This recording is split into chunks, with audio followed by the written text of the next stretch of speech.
un dato para hacer crecer la diferencia entre el arriendo y el dividendo. Y yo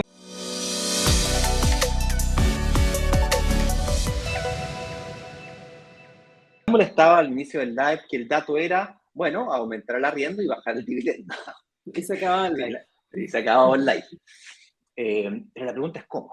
Entonces, yo te voy a dejar que tú nos des un par de ideas y tips en relación a cómo aumentar el arriendo, pero antes de cederte la palabra, me gustaría dar un par de tips de cómo es posible bajar el dividendo, ¿vale? Un par de ideas que para algunas personas pueden ser obvias y para otras no tanto. ¿Bien?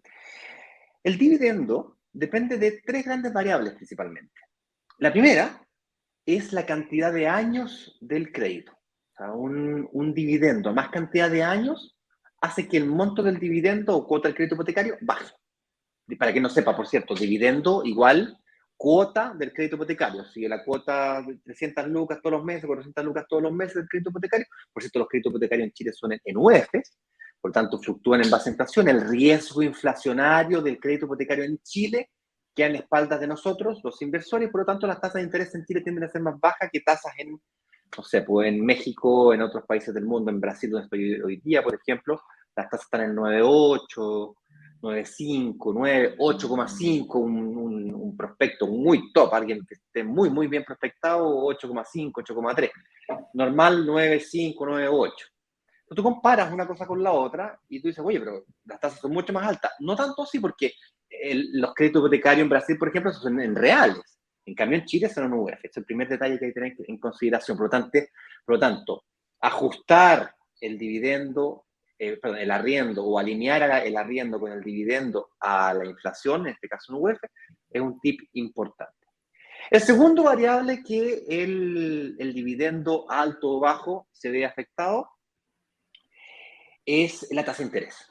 La tasa de interés, por cierto, cuando hablo de tasa de interés me refiero a la tasa de interés CAE, ¿cierto? La carga anual equivalente, que no es una tasa de interés, pero es un ratio, se mide en términos porcentuales, por eso se confunde con la tasa de interés, no es lo mismo. Pero bueno, para que hagamos las cosas más simples, la tasa CAE, que es la carga anual equivalente, que es la tasa de interés más todos los costos asociados del crédito, seguro, todos los costos del crédito, es relevante, es importante, pero no es determinante. ¿Okay? Porque lo que determina realmente un buen crédito hipotecario, y de hecho los chilenos en general negociamos muy bien la tasa. El que puede, la sabe negociar, porque es como que está entrenado para negociar la tasa de interés. Y le habla con el ejecutivo, y le negocia aquí, le negocia allí, bájame un puntito, bájame un par, y negocia. Cotiza con 2, 3 bancos. En general nos va bien por ese lado. Por supuesto, aquí la tasa de interés depende del mercado, evidentemente, pero también depende de quién es uno como sujeto de crédito. Entonces, no es lo mismo ir al banco a pedir un crédito cuando está endeudado a pedir un crédito cuando uno está muy bien prospectado como sujeto de crédito. No es lo mismo ir al banco a pedir un crédito cuando tiene una buena preparación, un buen estado de situación, un estado de situación equilibrado, vestido de novio, como le dice Eduardo, que básicamente vestirse de novio es cuando tú tienes una fecha de entrega, tú te preparas para esa fecha de entrega. A la mayoría de los inversores salen rechazados de sus créditos hipotecarios porque se les ocurre hoy día invertir en un departamento, hoy día van al banco y hoy día salen rechazados. No se preparan lo suficiente, no disminuyen sus deudas, no controlan las tres grandes variables de un estado de situación, que son ingresos, deuda y patrimonio, a diferencia de lo que la mayoría de las personas creen, que es solamente ingreso, y no es así. Tú puedes ganar 3 millones de pesos, 4 millones de pesos, ser rechazado, y ganar 1 millón de pesos, 2 millones de pesos, ser aprobado. O menos de 1 millón de pesos, inclusive, ser aprobado. Entonces, depende de esas tres variables: el ingreso, la deuda y el patrimonio.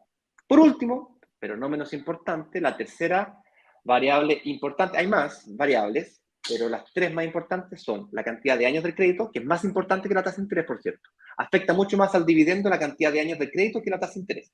Cuidado con eso. Y el tercer elemento es el pie. El pie me refiero al monto que tú pagas del total del departamento. Si el departamento vale 100 millones, tú pagas un 20%. Pues ese pie, tú en vez de pagar el 20%, podrías pagar el 25% o el 30%.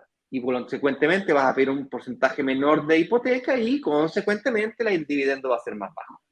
Por cierto, el hecho de que tú des un 25, un 30% de pie, también hace que la garantía real de la hipoteca que tú estás dejando como garantía, para la redundancia, sea real. Porque si el banco, si te presta el 90% de hipoteca y el banco tiene que salir a liquidar tu propiedad porque dejaste de pagar por la razón que sea, tiene que liquidar la propiedad al 70, al 60%, todavía le sigues debiendo plata. Por lo tanto, eres más riesgoso para el banco. Cuando pagas un 25, un 30% de PIB, tiene que salir a liquidar, un 40% de PIB, y tiene que salir a liquidar tu propiedad, se paga el 100% de la deuda. Consecuentemente, el riesgo para un crédito hipotecario al 30% de entrada o 40% de PIB, si te financia el 70 o el 60%, es mucho menos riesgoso que un crédito al 90 o al 80. En consecuencia, la tasa de interés tiende a ser menor. Por eso que no es tan tonto, no es tan loco pensar en evaluar la posibilidad de sacar créditos hipotecarios con dividendos más.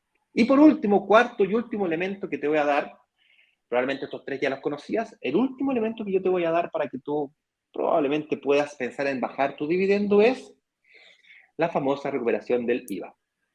¿Qué es eso? Están todos preocupados de que hoy la reforma tributaria, que se acaba el beneficio del DFL2. Y nosotros acá, desde hace casi un año, que ya no nos interesan los beneficios del DFL2, o bueno, la gran mayoría de las personas ya no y le interesan más los beneficios de la devolución del IVA. Tal vez lo sepan o tal vez no, pero cuando tú compras un departamento, digamos un departamento de 100 millones de pesos, tú pagas IVA. No pagas el 19% porque el terreno no paga IVA, entonces al final tú puedes recuperar como el 16%. A eso tienes que agregarle un par de costos que son el tributarista, el contador, que te ayudan al proceso de recuperación, salvo tú seas un especialista en esto.